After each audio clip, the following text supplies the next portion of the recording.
seja muito bem-vindo. Um prazer estar aqui com você de novo. Hoje no programa, no Manhattan, a gente falou muito sobre qual que é a vibe. E aí eu te digo, saiu hoje a questão da geração de emprego. Qual que é a vibe aqui no mercado americano? O que vai acontecer? Boa, Brunão. Sempre um prazer estar falando com vocês aqui do Manhattan Connection. De fato, a vibe aqui nos Estados Unidos mudou, né? A gente ficava sempre falando muito de inflação, inflação, inflação. Toda hora os dados de preços eram o foco. Cada vez mais migrou para o mercado de trabalho americano, né? O Fed tem aquele mandato duplo de controlar os preços, mas também sem jogar a economia numa recessão, uma desaceleração muito forte. E aí, cada vez mais, o mercado entende que a inflação está controlada, os juros vão ceder, agora tem que ver até onde que vai ceder, ou se vai ter recessão ou não. E aí, nesse sentido, na semana a gente teve 3 dados super relevantes do mercado de trabalho americano e todos eles apontaram mais ou menos para uma mesma direção, que é uma vibe de desaceleração no mercado de trabalho. O nível de contratações vem diminuindo, a gente vê bastante revisões, né? O cara divulga o resultado do payroll, lá o dado de quantos postos de trabalho foram criados na economia americana. Divulga o de julho, e aí quando vai divulgar o de agosto, como foi nessa semana, na sexta-feira, ele revisa e disse, olha, peraí, na verdade julho foi um pouco menor do que a gente previamente estimou. Então a gente tem visto revisões para baixo e, em suma, a economia americana criando menos postos de trabalho do que vinha criando. Um dos principais responsáveis por isso tem sido, em especial, a indústria. A indústria está tendo dificuldade, vem desacelerando. A indústria emprega também bastante gente, nem tanto. Eu acho que serviços é bem mais relevante, mas ainda assim a indústria vem tendo dificuldades e aí o nível de contratações vem diminuindo. Agora, só um contraponto é que, assim, sim, você tem menos empregos sendo criados, mas os salários ainda cresceram, a taxa de desemprego, inclusive, diminuiu, então não é que os Estados Unidos estão entrando numa recessão, não, o desemprego está aumentando muito, não, é na margem, tá? É na vírgula.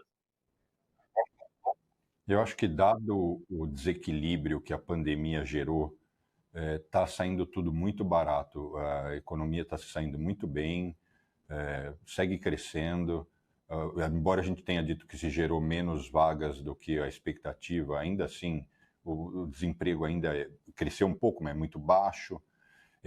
Então eu digo, as vibes aqui, por aqui, são boas e com os juros caindo, a chance da bolsa repercutir, reverberar isso de forma positiva é grande. É lógico que a primeira queda possivelmente vai ser pequena, mas se assumir essa tendência de queda, pelo menos na escola de economia que eu ainda não joguei o diploma fora, a gente espera isso, né? O mercado de ações, de equities, vai reagir bem. O que Não, você acha? exato, é isso mesmo, né? O mercado é sempre o Mr. Market, né? Como Warren Buffett, o Munger sempre falam, ele é muito, como é que é, genioso, né? Sempre falo que ele é bipolar, maníaco depressivo bipolar, né? Então nessa semana a gente teve uma semana de realização, de queda na bolsa, mesmo com as expectativas de juros indo para baixo. Aí entra na conta aquela coisa da recessão, receio com recessão e tudo mais. Mas aí o movimento semanal é sempre difícil de estimar ou explicar. Olhando a médio e longo prazo, sim, a economia está indo muito bem, essa que é a verdade, né? Ou seja, a economia americana continua crescendo, a inflação está cedendo, e essa desaceleração do mercado de trabalho, ela era estimada, esperada e desejada em diversos momentos, foi, né, pelo mercado que falava o seguinte, olha, essa inflação não vai embora enquanto o mercado de trabalho não ceder. E agora que o mercado de trabalho começa a ceder, começa a assustar muita gente com receio de uma recessão, né? Então acho que não é tanto assim, que nem eu falei, o que a gente tem visto nessa primeira semana foi uma reação negativa, mas muito também com um rotation, né? A gente tem visto setores mais tradicionais performando melhor do que as ações de tecnologia. Parece uma questão pontual e questão de tempo também. Já as vibes no Brasil, não sei não, porque é confusão em termos de imagem internacional, essa história do Twitter é muito difícil explicar aqui, né? Eu tenho certeza que você aí também, com seus colegas americanos, é difícil explicar essa história. A forma que a imprensa também aqui divulga, e eu não vou dizer que está errada, mostra que realmente existe em algum grau ali uma falta de ponderamento, de etapas a serem seguidas. a própria origem do processo, que já deveria ter sido extinto, o próprio fato de diretamente a Starlink não ser parte integrante, enfim, uma bagunça. E junta-se a isso, para não dizer que a vibe é totalmente negativa, teve o crescimento do PIB, mas que também eu acho que é para inglês ver, porque eu não acho que é sustentável, eu acho que essa enxurrada de dinheiro público, mas eu não quero passar para você Não, para com te certeza. escutar. O gasto público ele gera esse crescimento de curto prazo, né? Mas aí a sustentabilidade ela depende de outros fatores, depende de investimento estrangeiro direto, depende das empresas virem e se estabelecerem no Brasil, que foi algo que a gente viu o contrário, né? A gente viu diversas empresas saindo do Brasil, a marca de sorvetes Häagen-Dazs saiu do Brasil, a United Health, a maior empresa de plano de saúde, acabou de vender a Mil no Brasil. A gente tem visto essa saída e repercutiu muito negativamente essa questão do Twitter aqui nos Estados Unidos, tá?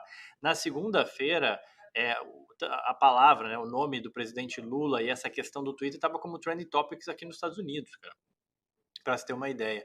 E o editorial do Washington Post cita essa questão do tolimento, né, da liberdade de expressão dos indivíduos no Brasil. Né? Para o Washington Post fazer um editorial falando, comentando isso, é porque realmente chama atenção. E aí, o Elon Musk ele não é um consenso aqui nos Estados Unidos. Tem gente que não gosta do Elon Musk. E não é questão de gostar ou não do Elon Musk, né? É questão, de novo, da liberdade, de tolir liberdades individuais, que é muito mais sério. Eu estou tendo que me atualizar também, porque eu sempre comentava, você pode me seguir lá nas redes sociais, @WillCastroAlves, no Twitter. Não, peraí, no Twitter já não dá mais. Já me pediram para eu migrar para o Threads, né, do Instagram e tal.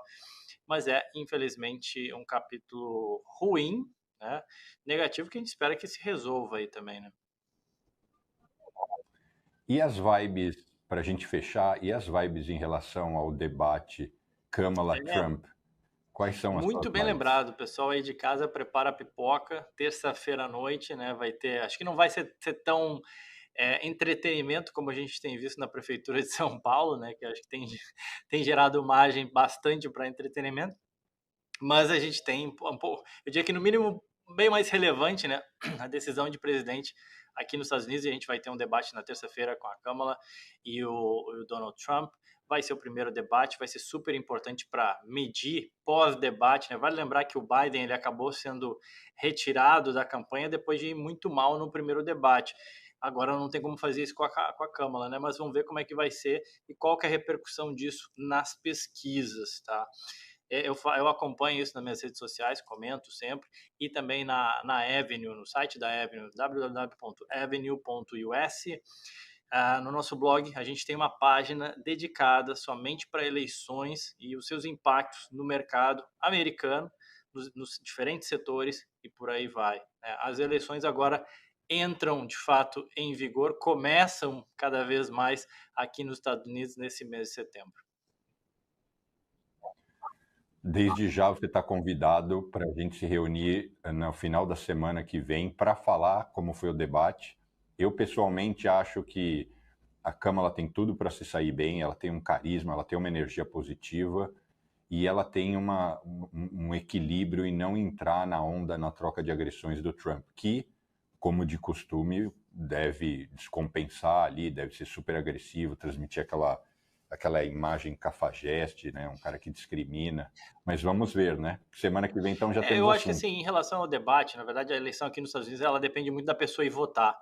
Então vai ser, eu acho que dois comícios à parte. Entrar nessas brigas, eu acho que diferentemente do Biden, o objetivo do Trump agora é incentivar e estimular que as pessoas, que elas possam ir votar, né?